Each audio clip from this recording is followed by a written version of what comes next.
चिंता ना ए जे सभी को परिवार मार्गदर्शन मार्गदर्शन मार्गदर्शन।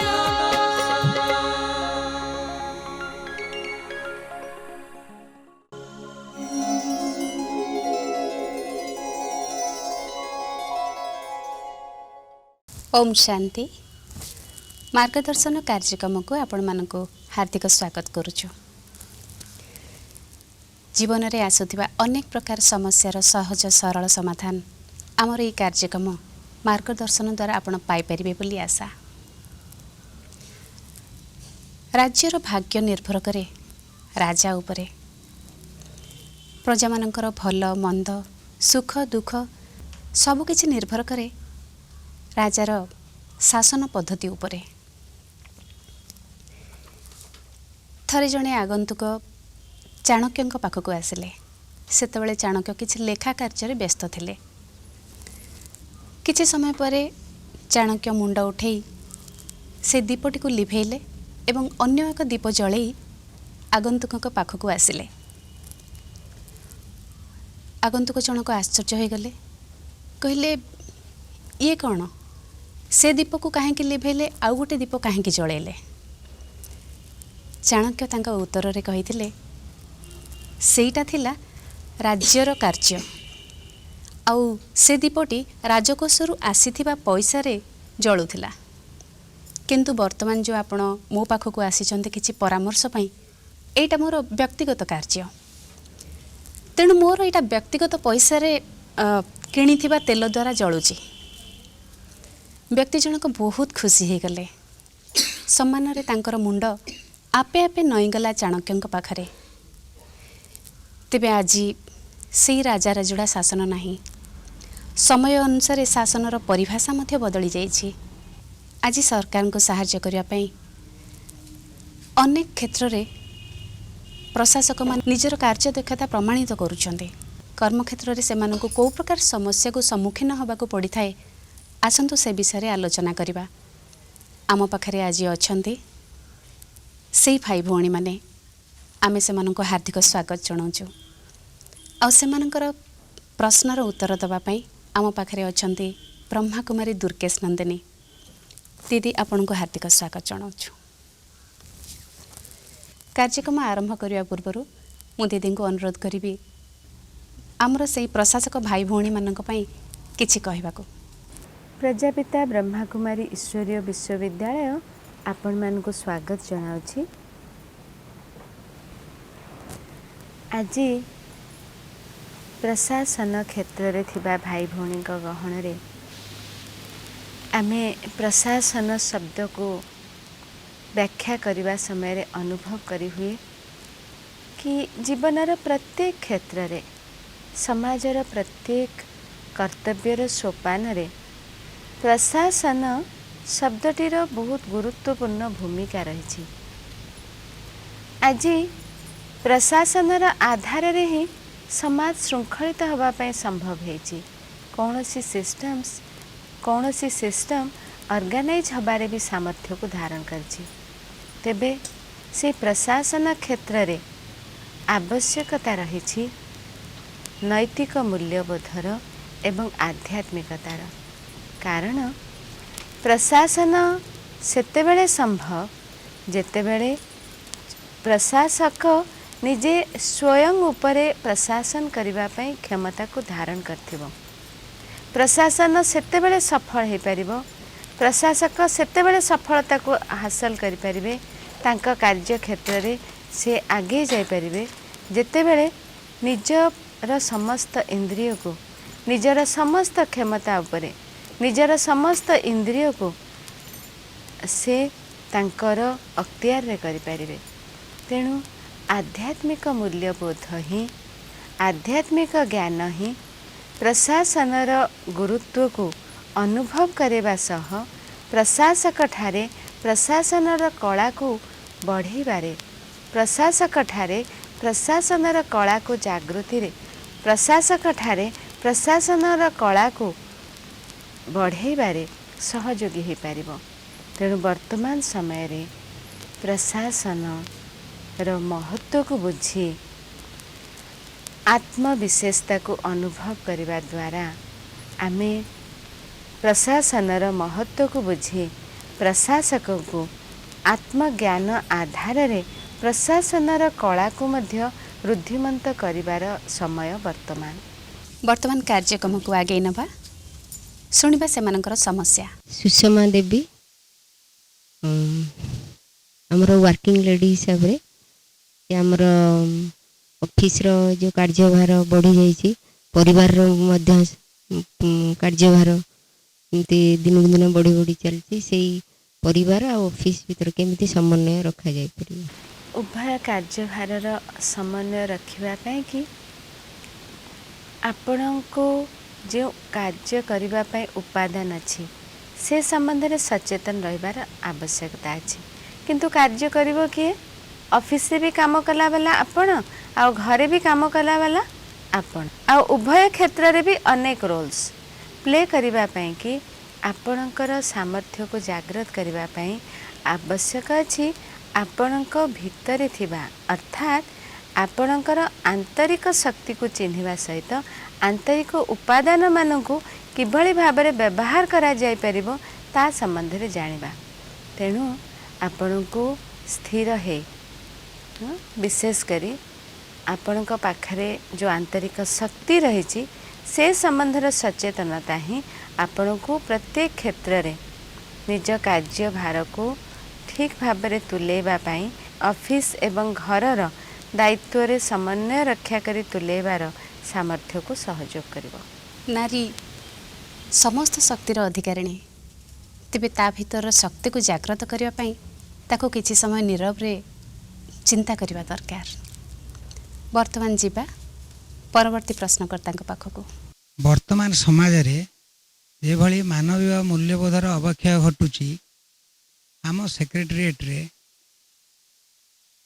बहुत सर्विस होल्डर मानकर रिटायरमेंट परे जो चाप सृष्टि होची जो अवशिष्ट जो कर्मचारी मानक मध्य चाप सृष्टि होची कामर ऊपर लेवल ऑफिसर आउ तल लेवल ऑफिसर मानक उपरे कार्य का भार बढ़ी चलिया फल आमे कि भली भाव रे मिडिल लेवल ऑफिसर मानक दिग्दर्शन दबा से माने कार्य को सुरुखुर चल पारे। सारा सेक्रेटेरिएट जोटी ओडिशार शासनर झलक सृष्टि होची मोर अनुरोध आपण से सचिवालय भाई मान को दिग्दर्शन दिंतु कि भली से माने जो काम रे पिछे होछंती कार्य सुरुखुर चल पारे। कारण जो कार्य क्षेत्र रे आमे चापर अनुभव करजे सेथि पई दायी किए बा से चापर कारण कौन से कार्य ना कार्य दाता।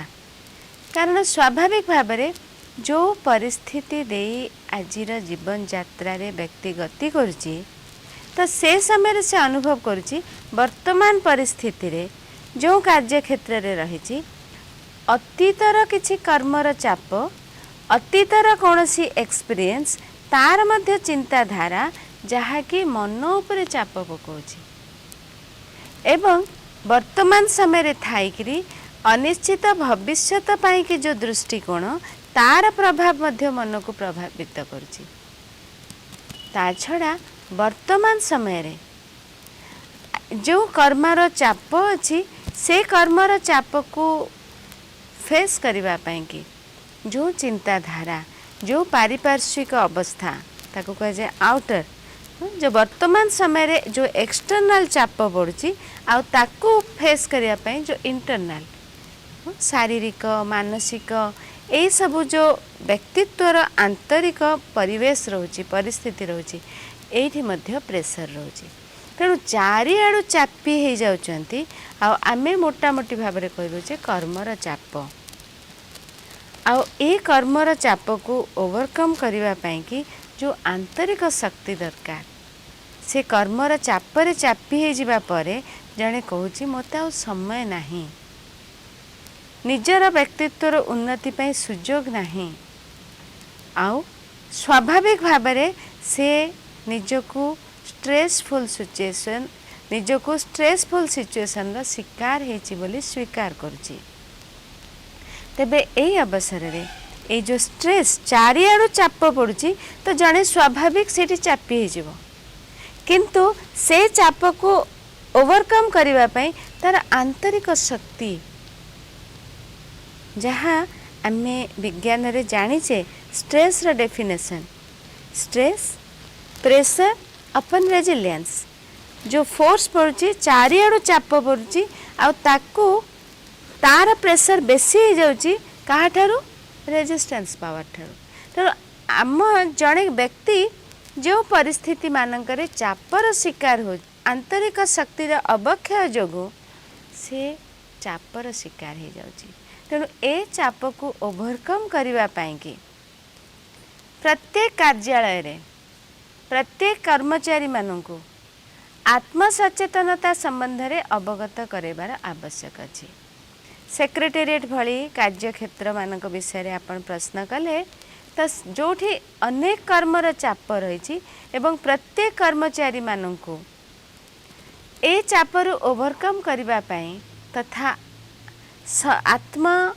आत्मशक्ति को इंटरनल रेजिस्टेंस पावर को बढ़ेबा पई कि विशेष जहाँ टूल आजिर समय रे आजिर मैनेजमेंट व्यवहार करुची मेडिटेशन तेणु meditation is the best tool to develop the resistance power आउ तार स्टेप्स जहाँ कि first step know thy self and निज को जानिबा सहित निज को एलिवेट करबा सहित निज को एनालाइज करबा सहित निज भीतरर आंतरिक शक्तिर समृद्धि संभव हो पारुची एवं ता सहित ताको जीवनर प्रत्येक क्षेत्र में प्रयोग करबा द्वारा जो चापर शिकार होउची व्यक्ति ताको ओवरकम करिवार सामर्थ्य को धारण करि परिबो।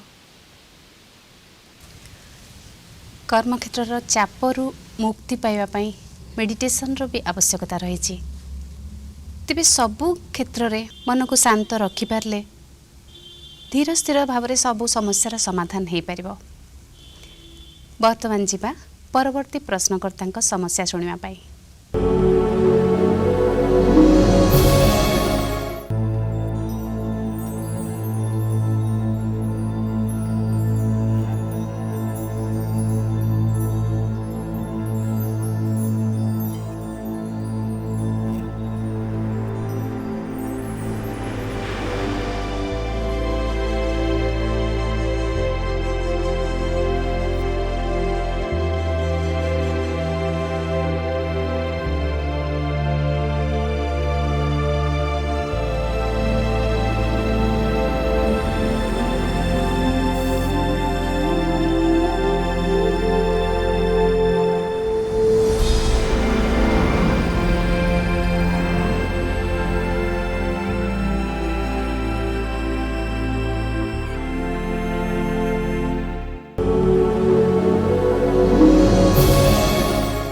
आजिकाली समाज रे पिला मानकु जेते श्रृंखला ज्ञान सिखाइले भी तथापि से माने श्रृंखलित जीवन यापन करूना कहीं जहाँ देखुचंती ता शिखुचंती कहा को देखुचंती प्रथमे तो माँ बापा को देखुचंती तापरे दुनिया को देखुचंती आउ सर्वोपरि घरे टेलीविजन अच्छी तो ताकू भी देखुचंती आउ गोटे आदर्श व्यक्तित्व स्वाभाविक भाव में पिलांकर व्यक्तित्व को प्रभावित करि पारंता तेणु आमे जहाँ शिखौचे जदि से शिक्षा को आम जीवन में विशेष कर धारण करते एवं आमर श्रृंखलित जीवन प्रभाव पिलांक उपरे प्रभाव पकई पारिबो। ता सत्वे भी समय समय रे आजिर समाज रे कंप्लेंट रहे कि पिलांक उपरे प्रभाव पकोनी कारण से तांकर संगर प्रभाव आजिर समय रे जो शिक्षा पिला माने ग्रहण करुचंती ता सीमित नुह केवल माँ बापा ठारू बा शिक्षकों ठारू कारण आज जो इनफॉरमेशन टेक्नोलॉजी जहाँ कि आज टेलीविजन व्यतिरेके इंटरनेट आदि द्वारा से अनेक ज्ञान को धारण करिवार सामर्थ्य को हासिल करचंती तेणु यही सबू ये ज्ञान बा अनेक कथा जानिबार जो इनपुट आज पिलार मस्तिष्क पाखक आसी जाइए तेणु अनेक ज्ञान को धारण करने बा श्रृंखलित भाव में धारण करने कि आमे कौनसी ना कौनसी प्रकार रे तांको तार प्रभाव पड़ुवा जो कौन समय कुसंगर प्रभाव आउ ए इनफॉरमेशन टेक्नोलोजी रो जदि कुप्रभाव पड़ुची तार भी प्रभाव जो विशृंखलित हो जाउछंती। तेणु आवश्यक अछि वर्तमान समय रे पिलांको परिवार भितर ही श्रृंखलित जीवनर आवश्यकता को मन करी निजे श्रृंखलित रहिबा जार प्रभाव पिलांको उपरे पड़िबो एवं से माने जहाँ चाहूँचंती भी तांको सहित गोटे कम्युनिकेशन फ्री कम्युनिकेशन रहिबा दरकार। से माने माँ बापा सहित जदि माँ बापा को से माने बेसी समय अवेलेबल पाउ नाहांती तेणु स्वाभाविक भाव में अन्य मानक सहित बेसी फ्रीडम अन्य मानक सहित बेसी फ्री टॉक करिवे बेसी कथा तांकर ओपननेसटा आउ कहा सहित रहिबो एवं सेठी स्वाभाविकता अछि कि ठीक गाइडेंस अभाव रही पारे। तेबे पिलामानंकु श्रृंखलित भाव में बढ़ाइबा पई गोटे आध्यात्मिक परिवेशर मध्य अभाव रही प्रत्येक परिवार रे। वर्तमान जीवा परवर्ती प्रश्नकर्ता समस्या शुणा को। I am working in the United Nations organization. Actually, in the offices, we are working under pressure.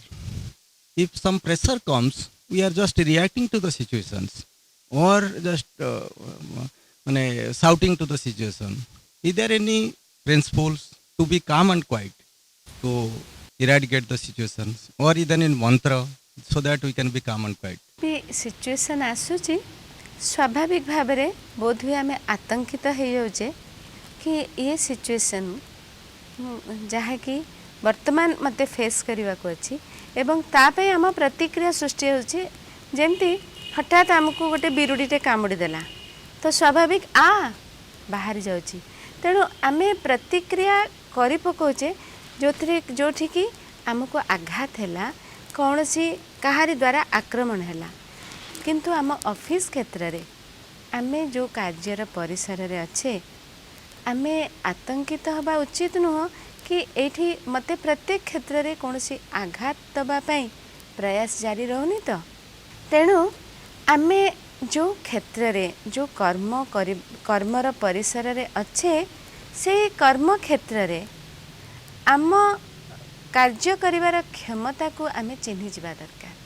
आम पाखे जिते सिचुएसन आसुची कारण आमे जानीचे जी बेसी पाठ पढ़ुची ताकू सेते बेसी परीक्षा दबाकू होची तेणु ए जीवनर कर्म क्षेत्र रे आपण को बेसी अनुभवी हबा पई हुए तो अनेक सिचुएसन आसुची किंतु प्रत्येक सिचुएसन को आपण पॉजिटिव सेंस रे नियंतु जहा कि आपणकर आंतरिक शक्तिर विकास करिबा पई कि सहयोगी होची।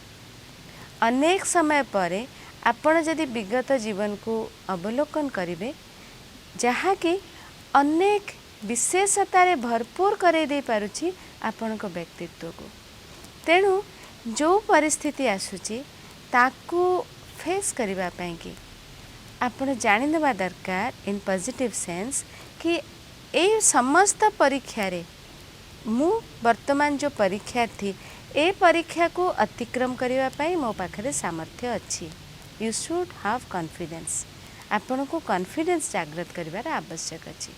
आउ से समय रे जहाँ भी प्रॉब्लम आमे बहुत समय रे आमे पूरा प्रॉब्लम बा सिचुएशन को ऑब्जर्व न करिके ता भीतर को न जाइकरी विथ लिमिटेड इन्फॉर्मेशन आमे रिएक्ट करि जांती तेणुक स्वाभाविक भाव में कहा जाए a manager a leader needs listening power ताको भल भाव में शुणा जहाँ द्वारा से परिसर रे जो इनपुट आमे नौचे जहाँ कि मैनेजमेंट इन्फॉर्मेशन सिस्टम रे ठीक भाव में प्रोसेस हो पार तेणु आमको भल भाव में शुणा कि आमर से भली सिचुएशन से भली परिसर हवा दरकार तेणुक आमको से क्षेत्र में पूरा अवेलेबल हवा दरकार कारण स्वाभाविक आमे सेतेबेले रिएक्ट करती जितेबेले आमे अनुभव करती आमे अनेक काम भितर अच्छी आमे अनेक काम भितर अच्छे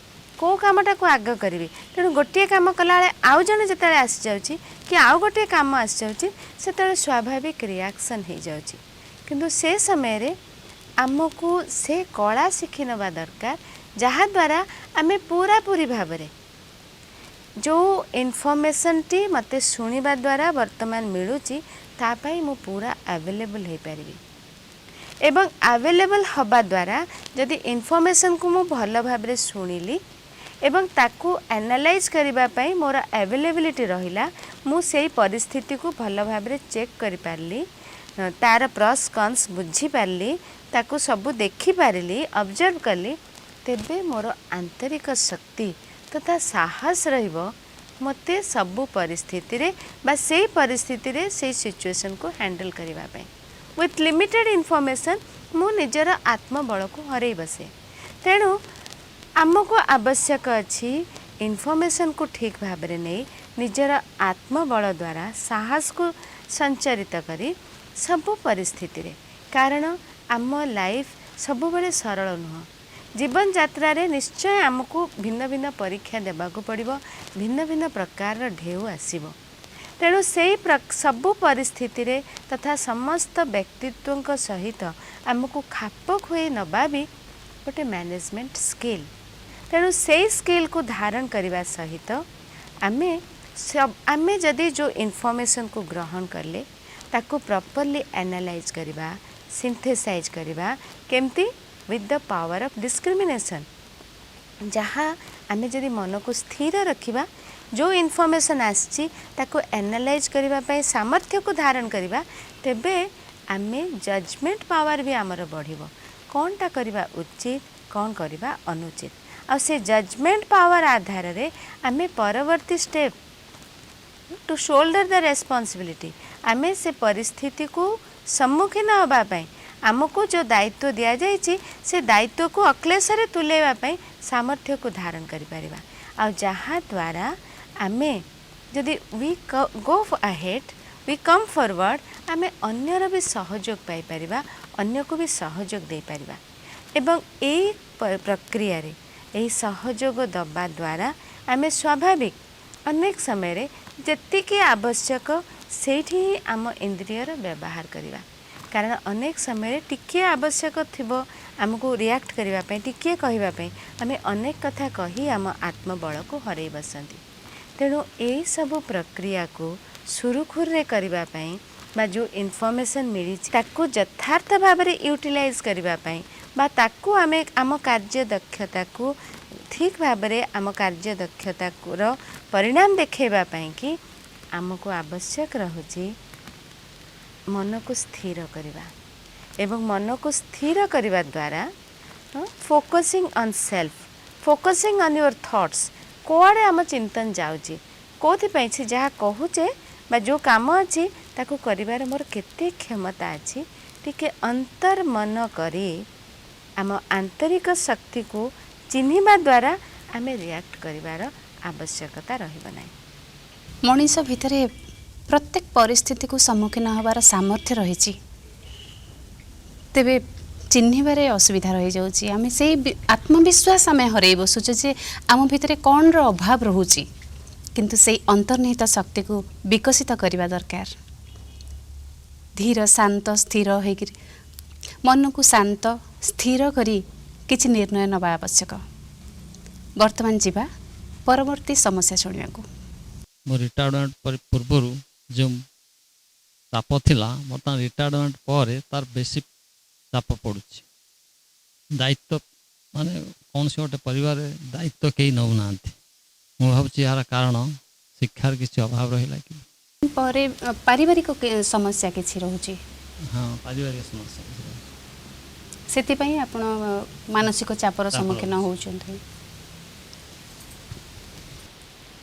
ଏ ଚାପ ଆପଣ ରିଟାୟାରମେଣ୍ଟ ପୂର୍ବରୁ ମଧ୍ୟ ଥିଲା, ଯାହା ପ୍ରତି ଆପଣ ସେ ସମୟରେ ଏତେ ସଚେତନ ନଥିଲେ, କାରଣ ସେତେବେଳେ ଆପଣ ଆପଣଙ୍କ କାର୍ଯ୍ୟକ୍ଷେତ୍ରରେ ବ୍ୟସ୍ତ ଥିଲେ ଏବଂ କାର୍ଯ୍ୟକ୍ଷେତ୍ରରୁ ଅବ୍ୟାହତି ନେଲା ପରେ ଆପଣ ପରବର୍ତ୍ତୀ ସମୟରେ ଯେତେବେଳେ ଘରେ ନିଜକୁ ପରିବାର ଭିତରେ ଅନୁଭବ କରୁଛନ୍ତି ଆଉ ସେତେବେଳେ ଫିଲ୍ କରୁଛନ୍ତି କି ଚାପ ବେଶୀ ହେଇଗଲା, परिवार परिवेश रे किंतु ए चाप को ओवरकम करबा पई आपण निज आंतरिक शक्ति को बढ़ातु आउ स्वाभाविक वर्तमान समय रे शिक्षा जहाँ कि आपण कहउचंती कि ए चापर कारण बा परिवार रे अशांतिर कारण वर्तमान रे शिक्षा नीति स्वाभाविक वर्तमान रे शिक्षा जहाँ कि नैतिक मूल्यबोधर अभाव रही वर्तमान रे शिक्षा जो थे कि नैतिक मूल्यबोधर अभाव रही तेणु स्वाभाविक नैतिकतार उन्नति रहुनी एवं नैतिकतार उन्नति न रोथुवा जोगु जो व्यवहारिक ज्ञान तार भी अभाव रोची तेणु शिक्षार अभाव सहित आमर परस्पर भितर जो संबंध परिवार भितर जो संबंध रहिबा कथा से संबंध रे भी किछि त्रुटि रही जाउची कारण आमे कहती वैकुंठ समान अटे से घर तेणु से घर वैकुंठ समान हवा दरकार किंतु परिवार रे शांति रहुनी कारण बा श्रृंखला रहुनी तो जो संबंध रे अभाव रही जाइछि सेठी आमे संबंध को केमिति भल रखिबा ता पई कि चेष्टा करिबा ता पई किछि टिप्स आमे चर्चा करि परिबा। प्रथमे तो जहाँ जी आमर कौनसी कथा शुणुनी किंबा शत्रुतार मनोभाव अवलंबन करछि ताको मित्र बनेबार कला को अपना करंतु आ जे मित्र होइके रहिछि ताको से मित्रता को कायम रखिबा पई कि चेष्टा करंतु आउ जो मित्र आमर बहुत निजर हवा को चाहूची ताको सेही ता पाखरे सेही ओपननेसटा कायम रखंतु सेही सिक्रेसी से आम पाखु जोटा आम पाखरे परिप्रकाश करुची से सिक्रेसी को मेंटेन करबा दरकार रही एवं ता सहित शत्रुर मन शत्रु को सबुबले मित्र भाविबा सहित आमे किछि एई समय रे एई परिवेश रे समस्त मित्र मित्रतार संबंध को रखि परिबा एवं घरे परिवार रे पड़ोसी सहित आम संबंध सौहार्दपूर्ण रही परिबो सेति पई कि विशेष आमे आत्म अभिमानी स्थिति मु ए संसार रो अनेकंक भितरु जणे नायक आ मु भी जणे अभिनेता जदि सोल कॉन्शियसनेस को आमे प्रैक्टिस करिबा ता सहित आम जीवन रे सरलता जते रहिबो संबंध को भल बनै परिबा तापरे आम बाणी रे स्वीटनेस इन टंग आम बाणी रे मधुरतार आवश्यकता अछि। आम पाखक आसीथिबा प्रशासक भाई भौणी माने तांको प्रश्नर उचित मार्गदर्शन पाई पार्थिबे बोली आशा बहुमूल्य समय दे आम कार्यक्रम को आसीथिबारु तांको अनेक अनेक धन्यवाद सेमानक समस्यार सहज सरल समाधान देइथिबारु अनेक अनेक धन्यवाद भौणी को। तेबे आज तो समय हो जाइछि कार्यक्रम को एठी शेष करिबा आपण मानक सहित पुणी थरे देखा हबो आगामी अध्याय रे। ओम शांति।